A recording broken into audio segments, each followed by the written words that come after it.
And now, last but definitely not least, Yuichi, from Japan, an island of stability. I guess, actually, if you think of the relations between South Korea and Japan historically, and also how they've changed recently, how does Japan now see what's going on in South Korea? Thank you very much. Thank you for your introductory question.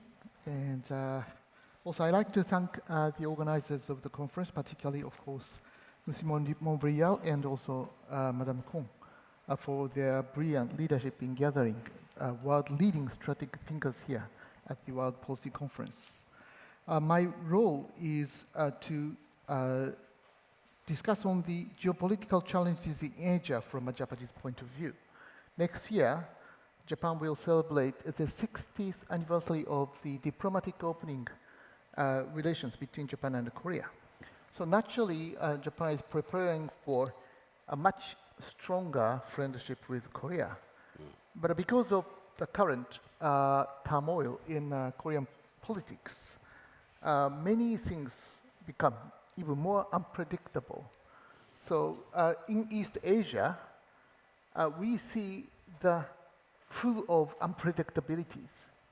So that would enhance our concerns about the future stability in the region. Even Japanese politics is becoming unstable and unpredictable. And maybe Japan is now entering into the era of political instability, ending the long time of political stability that Prime Minister Shinzo Abe actually created. But let me start my talk by focusing just three leading geopolitical challenges in Asia. Number one, the possibility of the Taiwan contingency, which I already mentioned several times here. And number two, the possibility of the North Korean contingency, another important contingency which we have to think about. And number three, the possible impact of the second Trump administration upon the geopolitics in Asia. So number one, the possibility of the Taiwan contingency. Security experts in Japan as well as in Taiwan largely agree that the Taiwan contingency is quite unlikely to happen soon. I mean, the overall Chinese invasion to the mainland Taiwan. China is not Russia. China has been in many ways much more reluctant in exercising its military power. In the last 2 decades, under the particularly Putin regime, repeatedly Russia used military power. But China is unlikely to do the same. In the last 4 decades in East Asia, we haven't seen the major war. So in that sense, Asia has been perhaps the most peaceful place, unlike our usual image, since the Third Indochina War, which ended in 1991. After that, we have been enjoying peace and stability there. But at the same time, Japan is now surrounded by 3 nuclear powers, Russia, China, and North Korea. So it often said that Japan is now situated in the most dangerous place in the world, encircled by these unpredictable nuclear powers. So Asia, East Asia, is full of contradictions. So in this way, it's always difficult to predict. Like the Taiwan contingency, this is also another case of the full of contradictions. Even I said that Taiwan contingency is quite unlikely to happen, but at the same time, both Japan and Taiwan is under strong pressure, or stronger pressure coming from China, combining 2 things, economic coercion and the maximum military pressure by China's military, I mean the People's Liberation Army. So now, both Japan and Taiwan are facing serious security concerns.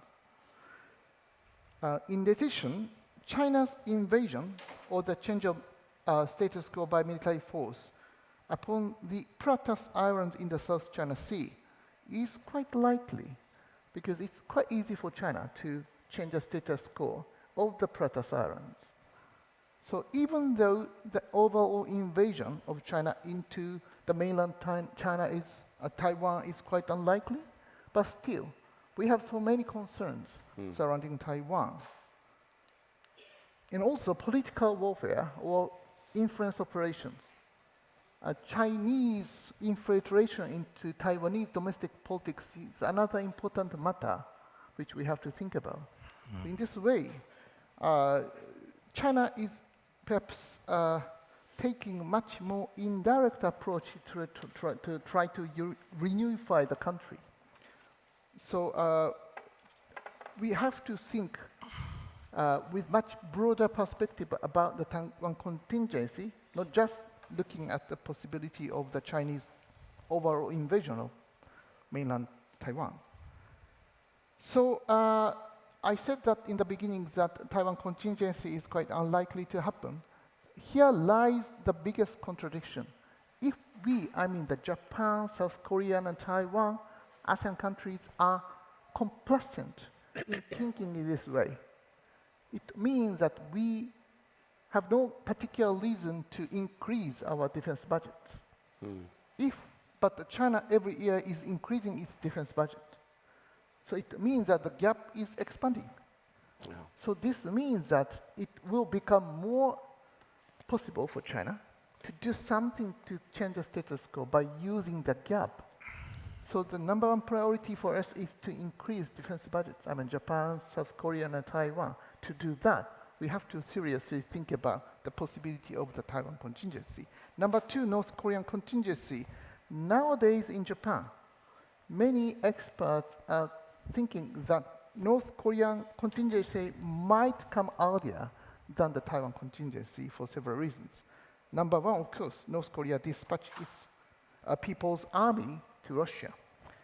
By doing that, now North Korean army has much better technologies coming from Russia, particularly in nuclear weapons and also ballistic missiles. By fulfilling those gaps which North Korea didn't have, now North Korea has much stronger military capabilities. And besides, in the end of April, Russian government decided to dissolve United Nations North Korean sanction panel. With that, it's easier, much easier for Russia to transfer technologies and some of the goods to North Korea to enhance North Korean military capability. So that is a serious concern to surrounding country in the region. So in this way, we have to think about that North Korea's enhanced military capability is actually destroying previous strategic stability in the region. And of course, China has serious concern about that. The much stronger link between Russia and North Korea, and a much stronger North Korean defense military capabilities with Russian help. So in the end, I also like to talk just a little bit about the impact of the second Trump administration upon geopolitical situation in Asia. American allies in Asia generally tend to think that a second Trump administration is not so bad thing, because it is quite likely that the second Trump administration will take Asian first policy, sacrificing Ukraine. So of course, it would be a serious effect upon the future of Ukraine. But Trump team often mentions about the importance of Asia, and China is a principal rival or enemy to hegemonic rivalry with the United States. It means that United States probably under the second Trump administration will use much stronger or larger resources upon Asia. So this is, of course, welcoming effect. And also, as I mentioned, Japan, South Korea, Taiwan need to expand its military capabilities. And we basically agree with it. So in this way, I think that Trump's Asian policy might become quite sound in trying to maintain a strategic balance between China and the United States. And that maintenance of the strategic balance in the region can be a good effect upon the future peace and stability in the region. To sum up, I like to say that there are so many unpredictabilities But at the same time, Japan can bring some kind of stability and predictability by bridging United States with China, by bridging the liberal democracies with global South, by bridging several different forces. I think that Japan can play some important role.